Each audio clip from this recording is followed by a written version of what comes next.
kelahiran Nabi Muhammad Shallallahu Alaihi Wasallam.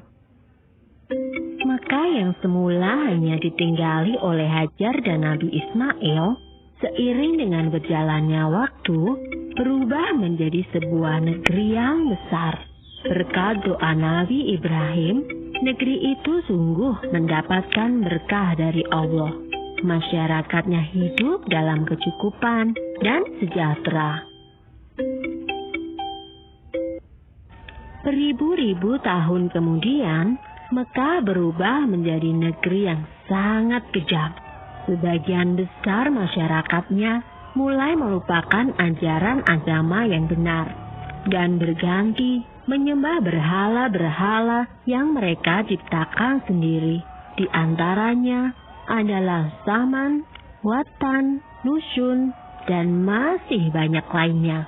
Semua itu adalah Tuhan yang mereka ciptakan dari batu, kayu, ataupun logam.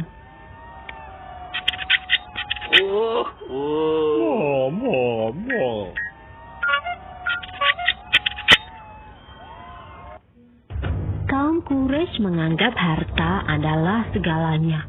Bagi yang memiliki harta paling banyak, dialah yang akan menjadi pemimpin.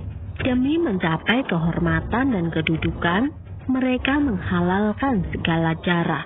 Karena itu pula, mereka seringkali terlibat dalam perselisihan dan kadang-kadang menimbulkan perang antar saudara.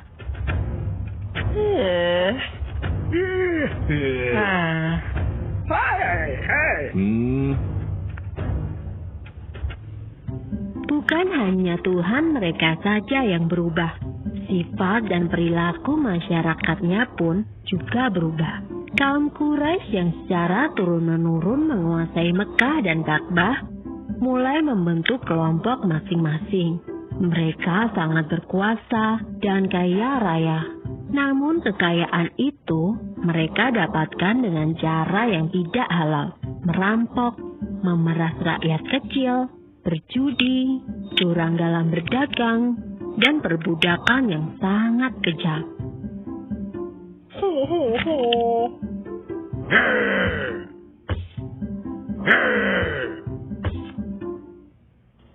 Zaman di mana kaum Quraisy hidup dengan cara yang kejam disebut zaman jahiliyah.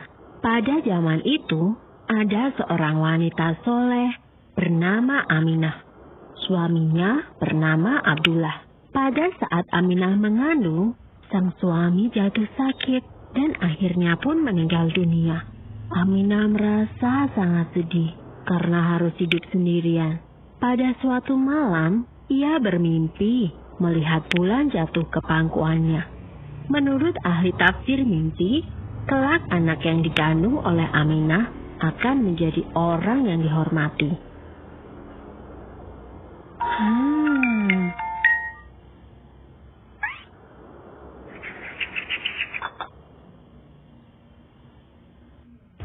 Mekah dan Ka'bah semakin ramai dan berkembang. Orang dari segala penjuru selalu berkunjung ke Mekah untuk beribadah dan juga berdagang. Kemajuan Mekah membuat Abraha, seorang gubernur di Yaman, merasa kesal. Ia telah membuat rumah ibadah yang jauh lebih besar dan lebih megah daripada Ka'bah.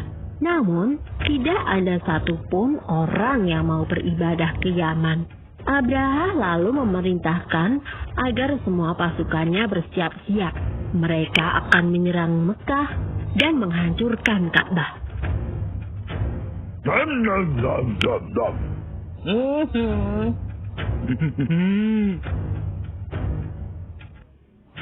Abraha dan pasukan bergajahnya menyerbu Mekah dengan penuh kesombongan. Ketika ia akan menghancurkan Ka'bah, tiba-tiba datang ribuan burung ababil. Burung-burung itu membawa batu-batu berapi dari neraka. Kemudian, batu-batu itu dilemparkan ke arah pasukan gajah Abraha. Dalam sekejap mata, pasukan Abraha berhasil dikalahkan dan Ka'bah pun dapat diselamatkan. Tahun itu kemudian disebut dengan Tahun Gajah.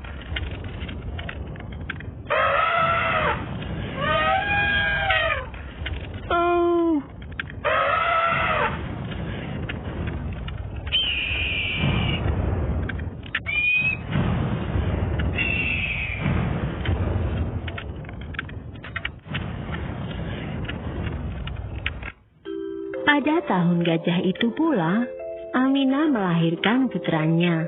Ia memberikan nama Muhammad, sebuah nama yang tidak lazim untuk anak-anak kaum Quraisy.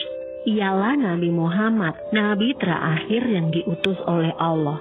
Ia dilahirkan pada hari Senin, 12 Rabiul Awal tahun gajah.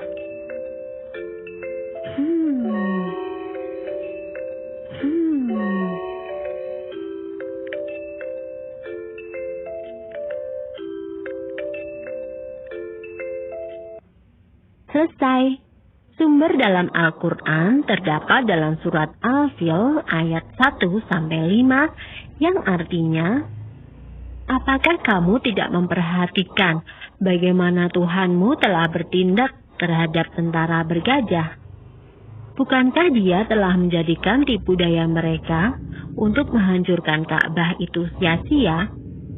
Dan dia mengirimkan kepada mereka burung yang berbondong-bondong, yang melempari mereka dengan batu berasal dari tanah yang terbakar. Lalu dia menjadikan mereka seperti daun-daun yang dimakan ulat.